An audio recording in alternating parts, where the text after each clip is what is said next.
Hello student, mission engineering academy में आपका स्वागत है। मैं प्यारे लाल रावत। आज हम लोग डिस्कस करने वाले हैं Madhya Pradesh training officer vacancy के बारे में। ओके बच्चों, तो मैं आज आप लोग को बताऊंगा इस वीडियो में कि मध्य प्रदेश में जो ट्रेनिंग ऑफिसर की वैकेंसी आई, कौन से बच्चे फॉर्म भर सकते हैं और किस ट्रेड में कितनी पोस्ट आई है, उन सारी चीजों को हम लोग डिस्कस करने वाले हैं। सिलेबस क्या रहेगा, कितने मार्क्स की क्या क्या चीजें आएंगी, एग्जाम किस दिन होने वाला है, कंप्लीट डिटेल आपको इस वीडियो में मिलेगी। तो आइए हम लोग समझते हैं, देखते हैं कि मध्य प्रदेश ट्रेनिंग ऑफिसर की वैकेंसी जो आई है उसको किस बोर्ड के द्वारा जो है एग्जाम लिया जा रहा है, कौन सा बोर्ड है मध्य प्रदेश का जो एग्जाम कंडक्ट कराने वाला है।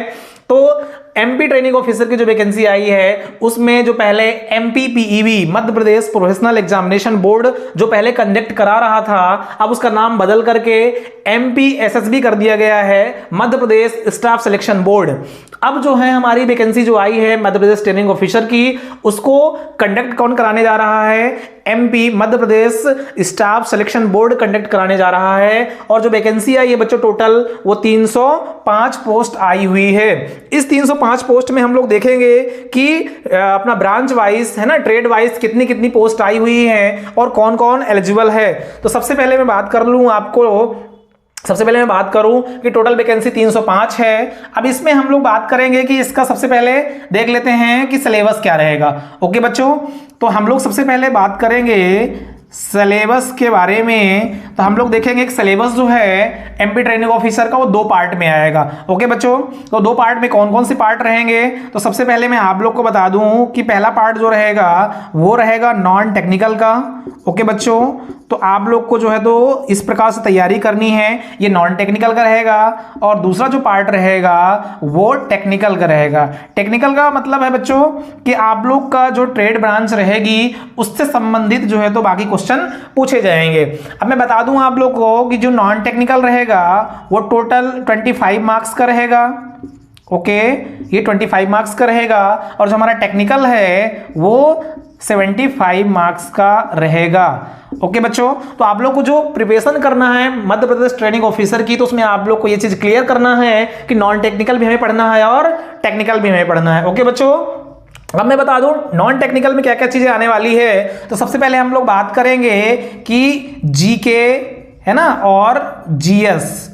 ओके बच्चों, ये कहां का रहेगा? तो मैं बता दूं आप लोग को कि मध्य प्रदेश का एमपी जीके हो गया, और जो है तो इंडिया या इंडिया से बाहर तो हम लोग बोल लेंगे कि एमपी जीके, और जो है तो वर्ल्ड का है ना, या जो हम बोल सकते हैं कि इंडिया लेवल का जीके जो है तो आप लोग का रहेगा, या हम बोल सकते हैं करंट जीके। ओके बच्चों, करंट जीके रहेगा है ना, इसको आप लोग को पढ़ना है। सेकंड में आपका क्या रहेगा? कुछ मैथमेटिक्स के क्वेश्चन रहेंगे, तो आप लोग को मैथ भी पढ़ लेना है। फिर तीसरा जो टॉपिक रहेगा वो आपका रहेगा जनरल साइंस। ओके बच्चों, तो जनरल साइंस भी आपका आने वाला है यहाँ पे। और चौथा जो है बहुत इंपॉर्टेंट है, कंप्यूटर के क्वेश्चन भी पूछे जाएंगे। ओके बच्चों, तो ये लोग जो है तो कंप्यूटर क्वेश्चन भी रखने वाले हैं। तो ये हमारा टॉपिक हो गया। और रीजनिंग भी जो है तो 2-3 नंबर या 4 नंबर की आ सकती है। ओके, तो ये हो जाएगा अपना रीजनिंग। ओके, ये जो है तो रीजनिंग का टॉपिक हो जाएगा। तो मैं आप यहां पे समझाना चाहूंगा आपको, जैसे 2016 का अगर हम बात करें है ना, जो 2016 में जो वैकेंसी आई थी उसमें केवल और केवल बच्चों जीके जीएस एमपी लेवल का और करंट अफेयर्स और वर्ल्ड और इंडिया का मिलाकर के केवल जो 25 मार्क्स का क्वेश्चन आया था है ना, 25 मार्क्स का टोटल क्वेश्चन क्या आ गया था? केवल जीके आ गया था। और ये चीजें है ना, ये चीजें जो है तो नहीं आई थी 2016 के पेपर में। लेकिन इस साल कोई गारंटी नहीं है, उन्होंने सिलेबस दे दिया है। तो आप लोगों को क्या करना है भैया, इन सारी चीजों को कवर करके चलना है। तो ये 25 नंबर क्वेश्चन पेपर रहेगा, जिसमें 5 नंबर का जीके जीएस आएगा, 5 नंबर की मैथ्स आएगी, जनरल साइंस 5 नंबर की आएगी, कंप्यूटर और रीजनिंग। ये सारे जो टॉपिक होंगे ये जो है आपके 5-5 नंबर के आएंगे। ओके बच्चों, अब मैं बात करूं यहां पे टेक्निकल की। तो टेक्निकल में क्या रहेगा? टेक्निकल में क्या रहेगा बच्चों? आपके ब्रांच से रिलेटेड रहेगा। ओके, आपके ब्रांच से रिलेटेड रहेगा। ब्रांच ऑब्लिक ट्रेड की हम बात करें तो ये चीजें रहेंगी है ना। अब आपका मान लो इलेक्ट्रीशियन से हो आप, इलेक्ट्रिकल से हो आप, तो 75 नंबर आपका इलेक्ट्रिकल आएगा। यदि आप ट्रेड फिटर से हो तो ट्रेड फिटर के क्वेश्चन 75 आएंगे। वेल्डर से हो तो वेल्डर के आएंगे।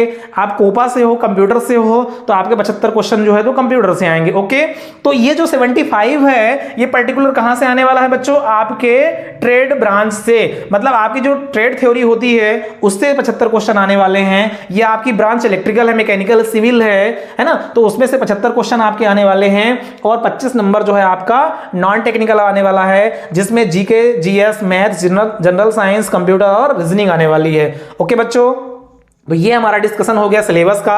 अब हम लोग देखते हैं कि सिलेबस के बाद में नेक्स्ट टॉपिक हम लोग देखते हैं कि वैकेंसी का जो डिटेल है ना, ब्रांच वाइज कितनी आई है, और हम लोग ये देख लेते हैं कि कौन कौन एलिजिबल है इसको फॉर्म भरने के लिए। तो सबसे पहले हम लोग देखेंगे कि इस फॉर्म को टीओ, एमपीटीओ को जो है ट्रेनिंग ऑफिसर की भर्ती को कौन कौन भर सकता है फॉर्म। तो सबसे पहले हम लोग देखेंगे कि आईटीआई वाले बच्चे भर सकते हैं। ओके, ये हो गया। फिर हम लोग बोलेंगे कि डिप्लोमा वाले बच्चे भी भर सकते हैं, है ना। डिप्लोमा वाले वो बच्चे, है ना, जो कि अभी 2022 करंट सेशन में पास आउट है, उससे पहले जितने भी पुराने हैं, है ना, एज फैक्टर जो होता है उसको आप लोग देख लेंगे। तो डिप्लोमा यानी पॉलिटेक्निक वाले बच्चे हो गए। फिर वी वाले जो बच्चे हैं वो लोग भी भर सकते हैं, और बीटेक वाले जो है तो भर सकते हैं। ओके बच्चों, तो बी और बीटेक वाले भी जो है तो इस वैकेंसी के लिए एलिजिबल हैं, है ना, बीटेक। ओके, तो हम एलिजिबिलिटी क्राइटेरिया हमने देख लिया है कि ट्रेनिंग ऑफिसर में आपको यदि फॉर्म भरना है, तैयारी करनी है, तो आपके पास मिनिमम जो क्वालिफिकेशन हो कम से कम आईटीआई होनी चाहिए, एनसीवीटी, एससीवीटी, है ना, कोई सी भी हो, स्टेट की हो या सेंट्रल की हो। तो एनसीवीटी, एससीवीटी दोनों एप्लीकेबल हैं, दोनों एलिजिबल हैं। आईटीआई वाले, पॉलिटेक्निक वाले जो हैं तो किसी भी ब्रांच से हो, पर्टिकुलर उनकी ब्रांच की जो वैकेंसी आई हुई है, और बीटेक के लिए भी है। तो आप लोगों ने दो चीजें देख लिया कि इसका सिलेबस क्या रहेगा। 75 नंबर जो है टेक्निकल रहेगा, 25 नंबर नॉन टेक्निकल रहेगा, और आप लोग का एलिजिबिलिटी क्राइटेरिया क्या रहेगा, आईटीआई, पॉलिटेक्निक और बी, ये तीनों लोग जो है तो फॉर्म भर सकते हैं। अब बच्चों हम लोग डिस्कस करने वाले हैं पर्टिकुलर किसकी, वैकेंसी की। वैकेंसी क्या क्या रहेगी, कितनी रहेगी, किसके लिए कितनी आई हुई है। तो फिर मैं आपको लास्ट में बताने वाला हूं कि इसकी तैयारी कैसे करना है ना, इसका सिलेबस कैसे हमको डिफाइन करेंगे, वो सिलेबस में आप लोग को बताऊंगा, है ना, वीडियो बना के डाल दूंगा सिलेबस में क्या क्या रहेगा इसके, है ना। मैं टेक्निकल का जो इलेक्ट्रिकल है, इलेक्ट्रिकल या इलेक्ट्रॉनिक्स, या हम बोलेंगे कि वायरमैन के जो बच्चे हैं, ये तीनों के लिए मैं एक सिलेबस बना करके वीडियो डाल दूंगा, जिसमें आप लोग देख लेंगे कि भैया वैकेंसी जो आई हुई है इलेक्ट्रिकल की, उसमें क्या क्या सिलेबस रहेगा, पर्टिकुलर हम लोग को किस चीज को पढ़ना है।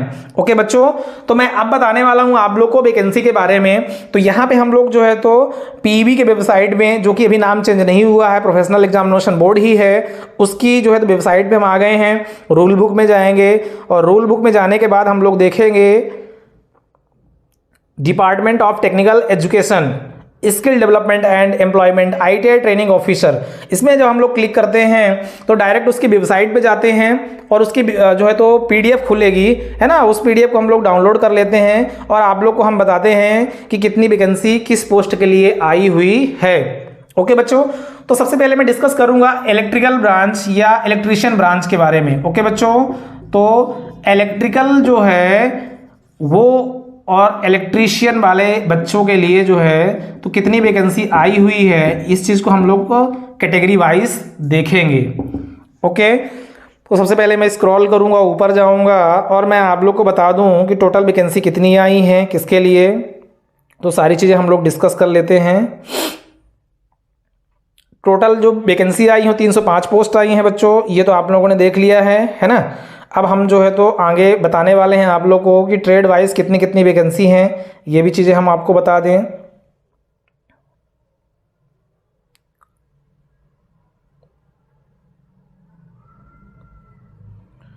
ओके, तो यहाँ से आप लोगों को जो है तो समझ में आ जाएगी, क्लियर समझ में आ जाएगा चीज़ें। देखो सबसे पहले तो मैं आपको बता दूं कि जो भर्ती है वो दो प्रकार की है।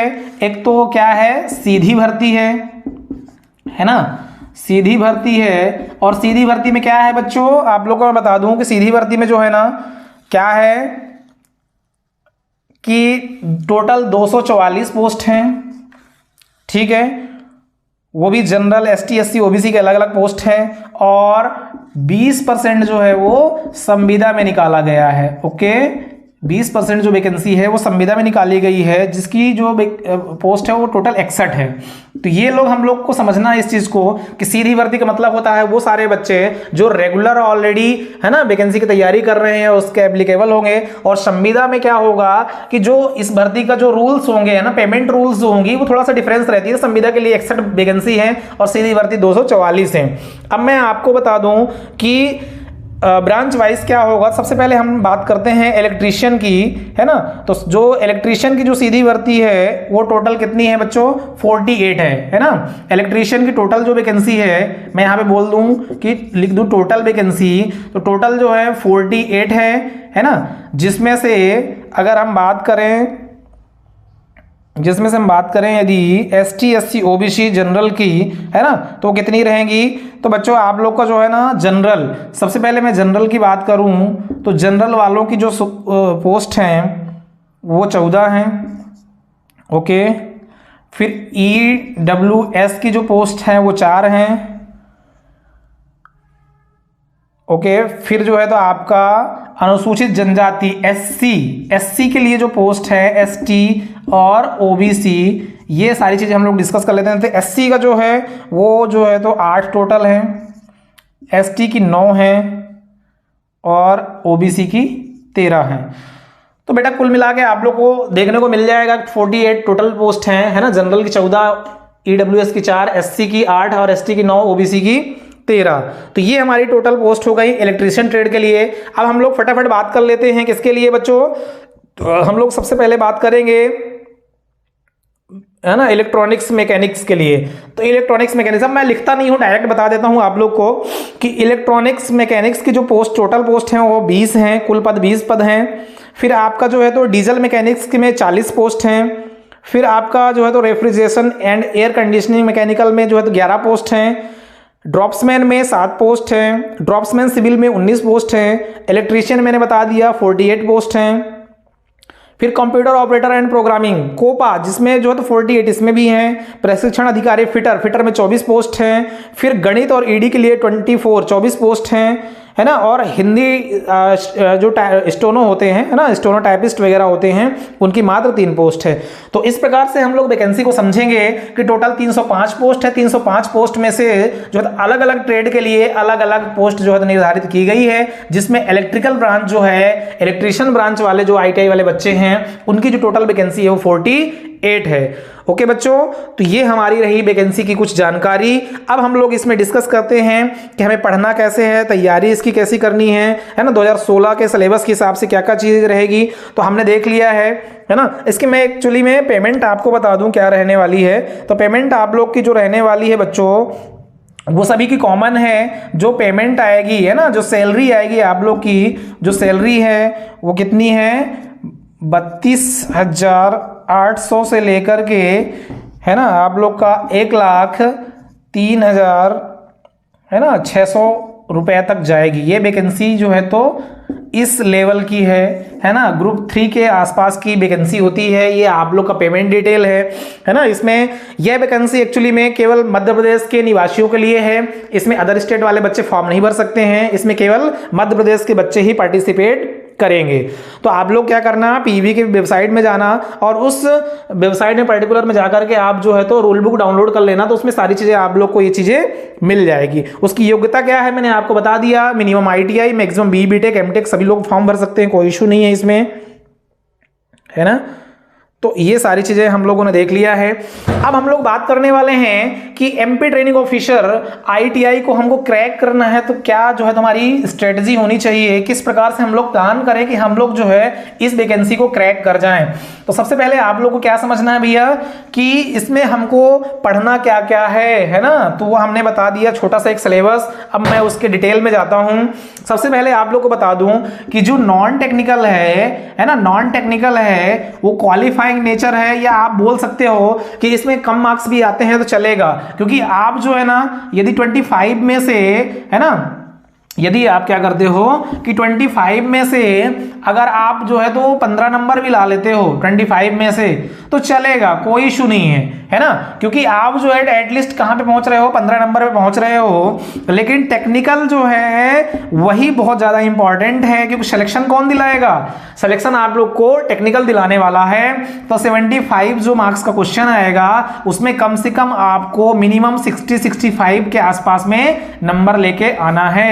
अगर आपने ट्रेनिंग ऑफिसर में मिनिमम जो है, तो मैं यहां पे लिख रहा हूं मिनिमम, है ना, ये आप लोग को ध्यान रखना है ना, ये मत बोलना फिर कि सर हमारा हुआ नहीं, हम तो इतना नंबर ले आए थे। कम से कम 15 तो होना ही चाहिए, है ना, और इसमें कम से कम जो है वो 65 होना ही चाहिए, ठीक है, ये भी मिनिमम की कंडीशन है बच्चों। इतना आप यदि ले आओगे तो टोटल आप लोग का जो है तो 80 नंबर के आसपास जा रहा है, और 80 मार्क्स जो होते हैं वो पीबी के हिसाब से बहुत होते हैं। तो मैं आप लोग को बता दूं कि नॉन टेक्निकल में ज्यादा आप लोग को मेहनत नहीं करनी है। पढ़ना कितना है, अगर आपके पास में जो है तो तैयारी का जो है तो आप लोग को लगता है कि मुझे तैयारी करना है और कर रहा हूं और बेहतरीन तरीके से मुझे क्वालिफाई करना है, तो कम से कम नॉन टेक्निकल को डेली आपको 3 से 4 घंटे देना पड़ेगा। ओके, तो ये जो है तो 3 से 4 घंटे देना पड़ेगा, और आपको टेक्निकल में कम से कम डेली 6 घंटे तो आपको देना ही पड़ेगा। ओके, अगर इतने दिए तो आप समझ लो 8 से 9 घंटे आपको देना पड़ेगा डेली, तब जाके आप लोग का वैकेंसी क्लियर होगी, ट्रेनिंग ऑफिसर में आपको एक पोस्ट मिलेगी। सबसे पहले आप क्या करना है, नॉन टेक्निकल देना है, कम से कम 3 से 4 घंटे डेली देना है, आपको 25 में कम से कम 15 लेके आना है मिनिमम, और आप लोग को 5 से 6 घंटे टेक्निकल में देना है, जिसमें 75 में कम से कम 60-65 लेकर के आना है। आप लोग का 80 के आसपास अगर स्कोर रहता है तो डेफिनेटली मैं गारंटी लेता हूं कि आप लोग का सिलेक्शन 100% होना तय है। ओके बच्चों, तो अब हम लोग देखेंगे नेक्स्ट क्लास में कि आप लोग को किस प्रकार से इसकी तैयारी करना है, और टेक्निकल नॉन टेक्निकल का सिलेबस डिटेल में हम लोग ब्रीफ करने वाले हैं। उसमें हम लोग एक एक चीज को समझेंगे कि आप लोग का जो टेक्निकल सब्जेक्ट है उसमें क्या क्या चैप्टर पढ़ना चाहिए, कहां से पढ़ना चाहिए, कैसे पढ़ना है। मैं आप लोग को बता दूं कि इलेक्ट्रिकल वाले बच्चों को परेशान होने की कोई जरूरत नहीं है। इसी चैनल में आप लोग को पूरा क्रैश कोर्स कंप्लीट कराया जाएगा विद इन 2 मंथ में।